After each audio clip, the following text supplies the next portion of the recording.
दोस्त माझा साहेब झाला, डोळ्यात पाणी काल, काळीज हळवाय झालं, पाहिलं होत जे सपान, सत्यात आज उतरलं.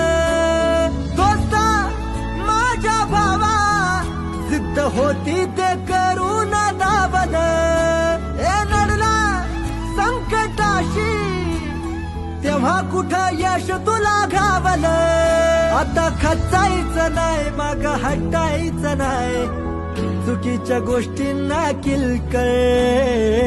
जिंदगी आहे भारी भावा.